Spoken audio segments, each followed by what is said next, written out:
poem, Rainbow God.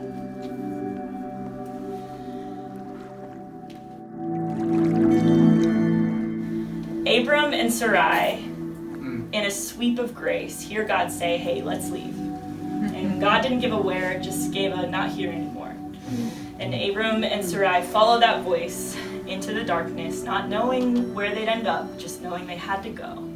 And God changes their names along the way. Noah followed God's voice out of solid ground, into a boat, onto a mountain, dealt with the hurling insults of the crowd who hadn't heard God's voice with him, while he built what God pulsing inside him led him to build. But isn't Noah glad he trusted? Because God built a rainbow at the end of that flood, promising to never cover the earth in judgment again. Jesus said, my mother and my brothers are with me doing the Father's work. The path is narrow to life. The good news is for everyone. I hear this and see chosen family.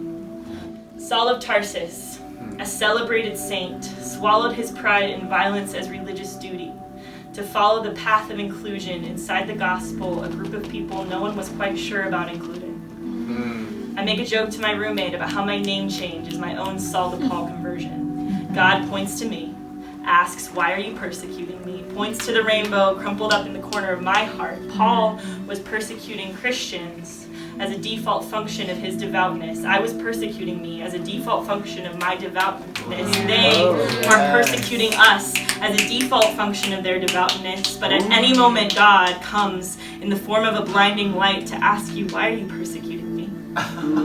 A few of us know about a life like this. Sometimes your given name just don't sit right. Good thing we know about a God who knows something about changing names. Jesus himself called himself several names as he walked the earth, but rarely the one his mother gave him. So if we change our names, it's not because we don't know ourselves, it's because we know ourselves enough to expand like God expands.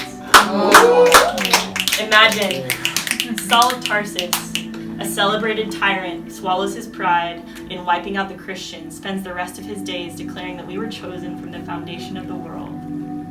Imagine the celebrated saints being swallowed in light that erases their passion for violence so we never have to swallow our pride again. I make a joke to a friend that my name change is my Saul of Tarsus conversion. Look at God beckoning.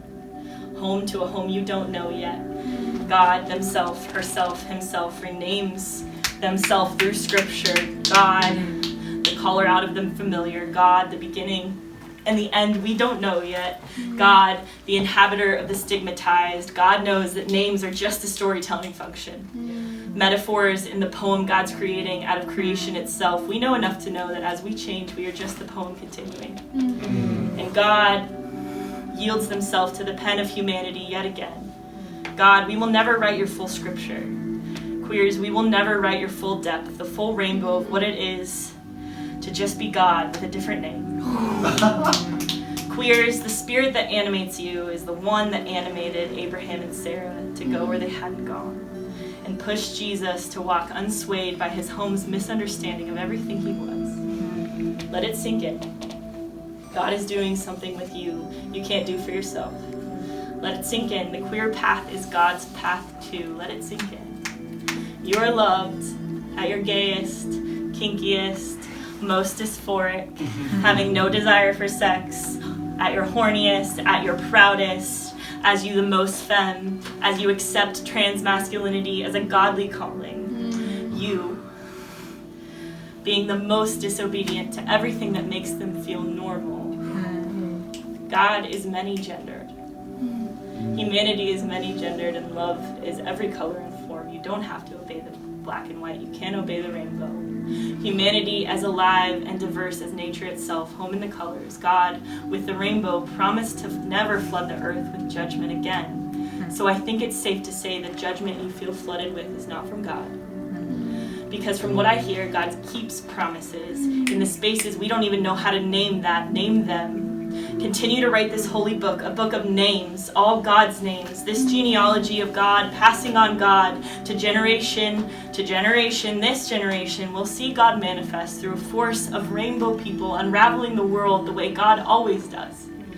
It has never been about power.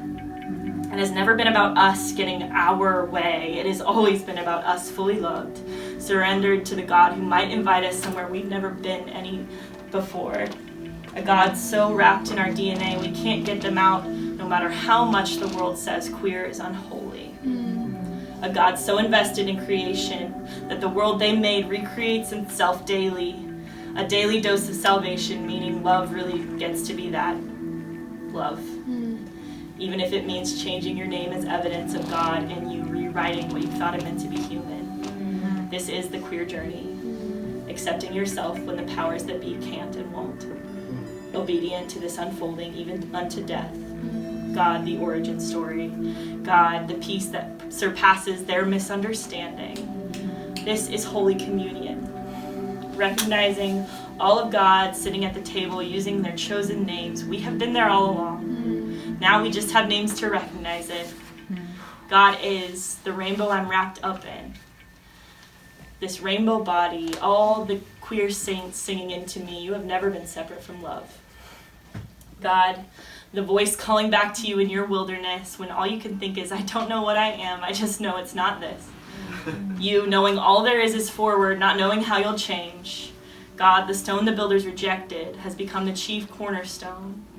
God, the writer of these words, the author of this vision, do not call unclean what I have called clean. Disavowing all the violence they'll do in his dead name, calling themselves by another. The rainbow floods the earth in nonviolence. Hey, God is writing this story with us, and it's a lot more colorful than we thought it was.